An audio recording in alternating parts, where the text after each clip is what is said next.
Hi, Tony DeWitt here, Missouri appellate attorney and a guy who likes to make the law make sense on YouTube.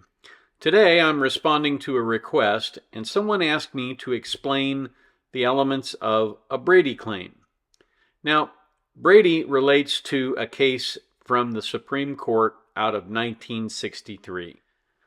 As I said, it was a 1963 case, and the holding of the case is that the government's withholding of evidence that's material to the determination of either guilt or punishment of a criminal defendant violates the defendant's constitutional rights to due process.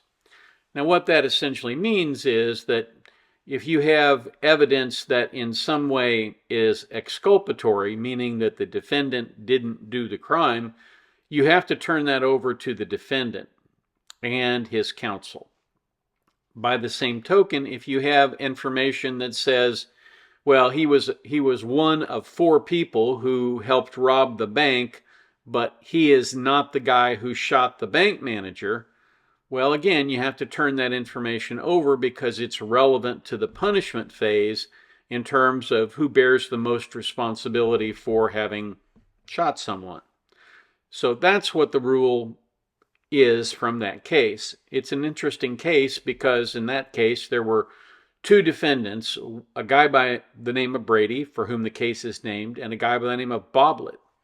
And Boblet is the guy who actually strangled the person who was killed in this murder. But Brady is the one who thought that it was necessary to strangle him. So it's questionable as to whether or not that would have had any bearing whatsoever on his guilt, but it clearly had bearing on his punishment because under Maryland law, the jury had two options if they convicted him of first-degree murder. One of them was the death penalty and the other was life in prison. He got the death penalty, so it was relevant to the sentencing phase, and because they didn't turn it over, he was given a new trial only in terms of sentencing. So that's Brady versus Maryland. That's where this rule started, and that's the case that is most often associated with this idea that the prosecutor has an obligation to turn over evidence that might be considered exculpatory. And it has to be reasonably exculpatory. It can't be 1/100th% exculpatory. It needs to be substantial.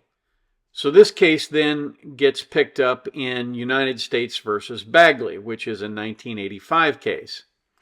And it says if the prosecutor suppresses or fails to disclose evidence that is material to the defendant's guilt or sentence, or influences the credibility of a witness, meaning that anything that impeaches a witness, no matter whether the prosecution is in good or bad faith, intentionally or inadvertently, the defendant can use the Brady material to get a new trial.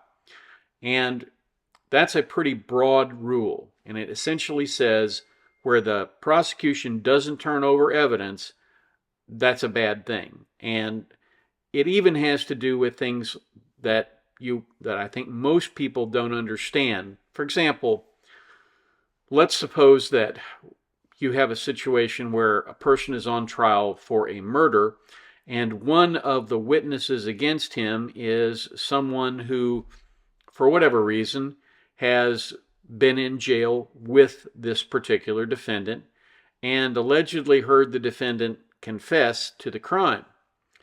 Well, if the prosecutor knows that this guy has made false statements in the past, if he has a criminal history for writing bad checks, making false statements, making false police reports, any of those things, that information has to be turned over, because if you don't turn it over, then you are denying him information which influences the credibility of a witness. Hey, allow me to interrupt for just a second and ask you, if you haven't already subscribed, please subscribe. And if you wouldn't mind, hit that like button. That lets YouTube know that this is a good video and they can recommend it to others. It helps me out a lot. Thanks. And since prosecutors really don't want to have to go through this a second time, they do tend now to be much better about turning over that information. Not universally, as we had a case several weeks ago that dealt with this, but generally speaking, they're pretty good about turning over exculpatory information. Then we get to a 1995 case from the Supreme Court called Kyles versus Whitley. So this is a Louisiana case, and as I've often said, half of Louisiana is underwater, the other half is under indictment. Well, Mr. Kyles was under indictment. He was convicted of first-degree murder, and his sentence of death was confirmed or affirmed on appeal. So he filed a habeas corpus with the federal court, and in the course of doing an investigation, they found that the prosecutor had withheld evidence of contemporary eyewitness statements taken by the police following the murder that were exculpatory. In other words, reading between the lines here, none of those statements indicated that Kyles was the person who was responsible. 2, various statements made to the police by an informant known as Beanie, who was never called to testify. And maybe Beanie heard someone else confess to this crime. I'm not sure what that is, but essentially those statements weren't turned over.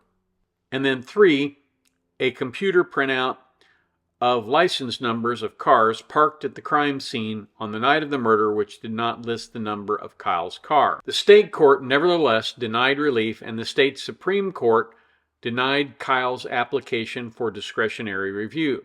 He then sought relief on federal habeas corpus grounds, claiming, among other things, that his conviction was obtained in violation of Brady, which held the suppression of evidence by the prosecution is, a violation of his right to due process.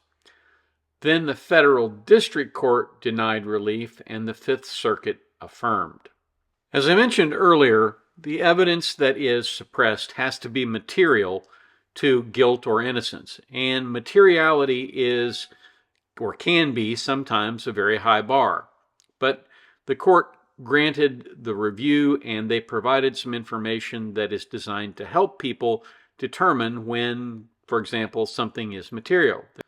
First, favorable evidence is material, and constitutional error results from its suppression by the government if there is a reasonable probability that, had the evidence been disclosed to the defense, the result of the proceeding would have been different. Thus, a showing of materiality does not require demonstration by a preponderance that the disclosure of the suppressed evidence would have resulted ultimately in the defendant's acquittal. And they distinguished a case.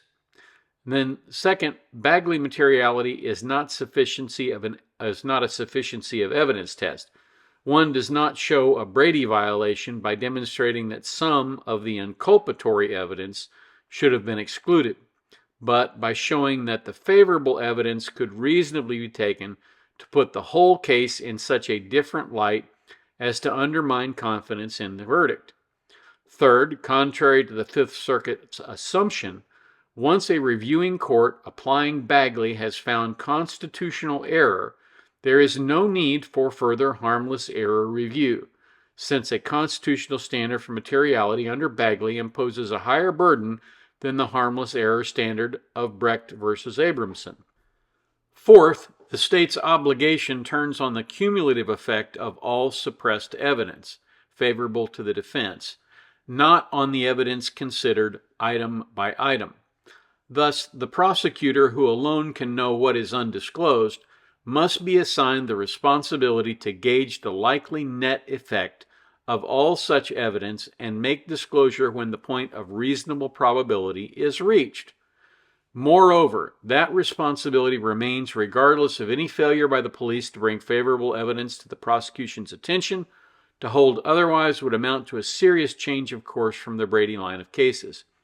As more likely reading of the Fifth Circuit's opinion shows, a series of independent materiality evaluations rather than the cumulative evaluation required by Bagley, it's questionable that the court evaluated the significance of the undisclosed evidence in this case under the correct standard, because the net effect of the state suppressed evidence favoring Kyles raises a reasonable probability that its disclosure would have produced a different result at trial. The conviction cannot stand, and Kyles is entitled to a new trial. What does this mean when it talks about the cumulative effect? The cumulative effect means that you don't look at whatever testimony this Beanie character might have given that would have in some way been inculpatory and decide, well, that doesn't get us over the hurdle. and then look at the next thing, the computer printout of license plates, and say, well, maybe he walked there, so that doesn't get us over the hurdle. And what you do is you look at it all together. You lump all that stuff together and say, well, the defense could have made a lot of hay out of the fact that the cops didn't have him there. The defense could have made a lot of hay out of the fact that none of the contemporaneous eyewitnesses identified Mr. Kyles. All of these things are cumulative, and they are added together in order to make a Brady claim.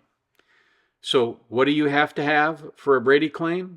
So first of all, you have to have evidence or material, whether that's documents, whether that's witnesses, whether that's some kind of laboratory test, anything that is potentially exculpatory or bears on the issue of punishment. Where you have multiple defendants in a criminal case, where one of them is less culpable than the others, and their co-conspirators admit that during questioning, that's the kind of evidence that needs to be admissible on the issue of punishment. And it may not necessarily go before the jury, but it will go before the judge at some later point. But if the defense doesn't have that information, it can't present that information. So that's item one. You have to have evidence that bears on guilt or punishment. Second, this information has to have been discovered after trial, or in the case of punishment, after sentencing. And it has to be the kind of thing that could not have been discovered beforehand by reasonable diligence. So, for example, if you come across a video from a ATM camera that saw someone else commit this crime, or saw someone else involved in this crime, you couldn't get that in if you could have gone and gotten that video before trial. And of course, one of the things that our Constitution provides is the right of process to obtain evidence favorable to a defendant. So every defense attorney can go get a subpoena and subpoena somebody like a bank or a private citizen, a Ring doorbell camera, any of those things. That information can be subpoenaed and used. So there's no reason that that couldn't be obtained. On the other hand, if the evidence was obtained by the prosecution and they knew that it was indeed exculpatory, and they had the only copy of it, because the bank has a policy of reusing their videotapes every 72 hours, and the prosecution got it within the first 24 hours, but you didn't realize, or you weren't retained until 3 or 4 days later, and you couldn't have, by reasonable diligence, have obtained that information, well, then you probably have a Brady violation there. Third, it has to be the kind of evidence that has a reasonable probability of changing the result of the trial. Now, that doesn't mean necessarily acquittal, because many times, particularly in things like murder or assault trials, there are degrees of murder and there are degrees of assault. So if, for example, the person who's charged with murder was attacked first, was merely defending themselves, that goes to actual innocence and acquittal. But if it was a sudden heat of the anger thing and the other guy fought back, and there is some reason to believe that a jury might have convicted of involuntary manslaughter or voluntary manslaughter instead of second-degree or first-degree murder, well, then you have the opportunity to use that Brady material to get a new trial.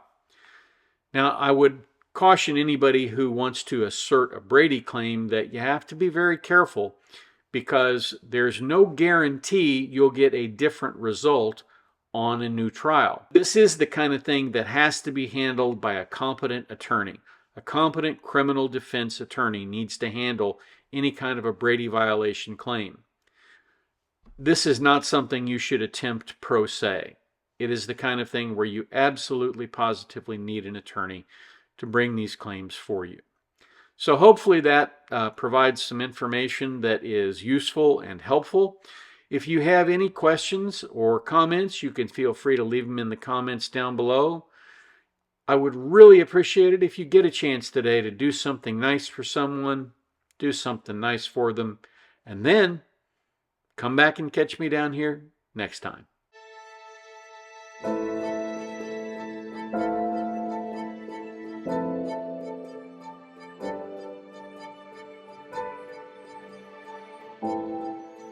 If you like this video, here are a few others you might try, and don't forget to subscribe. Have a terrific day, guys.